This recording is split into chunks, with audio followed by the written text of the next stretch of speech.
Hi guys, a new script because of comments on YouTube. Somebody said, Erik, are you gonna make the Xlibre available? Well, not by default, we'll stick to Xorg on the ISO.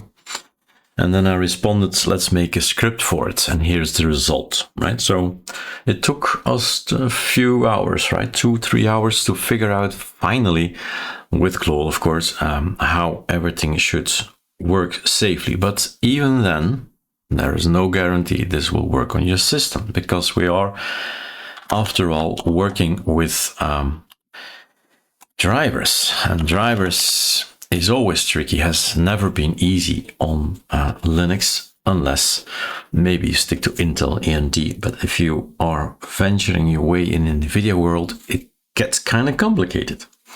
So this script might, well, unravel your system and destabilize it if you know how to get to TTY, and then there will be no issues.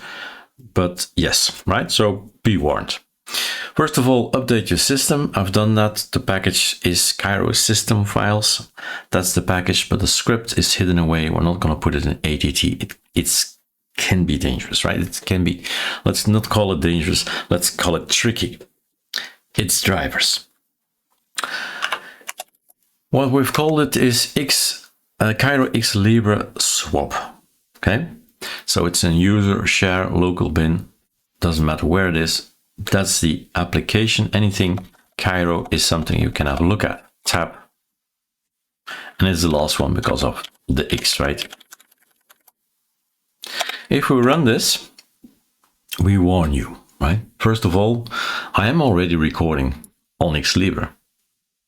We are running Xlibre. The script, swaps, etc. I'll let you read it. Be sure to be able to get to TTY. So installing Xlibre is not the point now. The point is to get back. And I'll just move the switch. I'll do the switch. I've done the switch now 10 times, right? Doesn't guarantee it's going to work for you. It works on VirtualBox. We figured out how to work on VirtualBox, not a real metal. All the real metals in the world, right?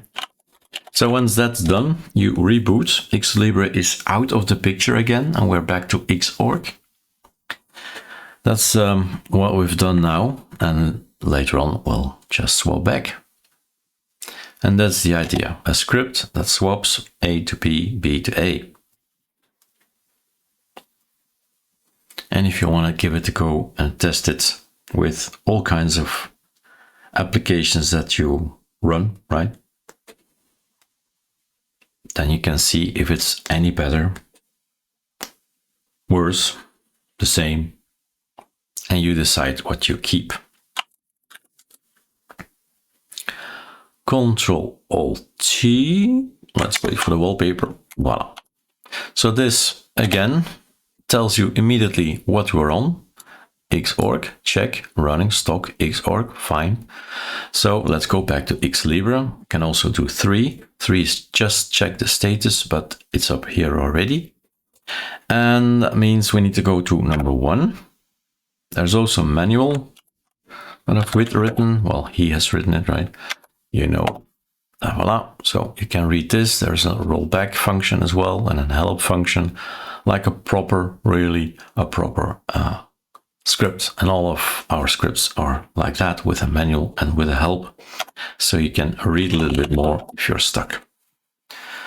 We're going back. This will add a third-party Xlibre. So we are not gonna build anything from the AWAR. That's might work or might fail. It's really AWAR is AWAR.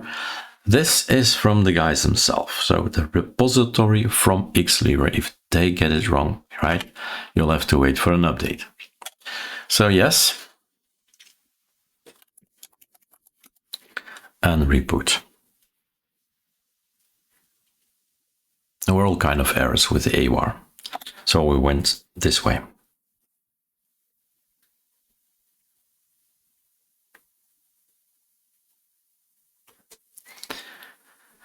And then it's only to hope that it will work on your particular laptop, desktop, main motherboard, graphic card, right? Lots of things can go wrong. but then it's up to you to figure out and Google or AI it and see if you can work it out in your system or stick with Xorg, right? There's no immediate need to jump ship and say bye-bye Xorg, but you can try it out. That's it for me. Good luck, have fun, and try the script out. Cheers.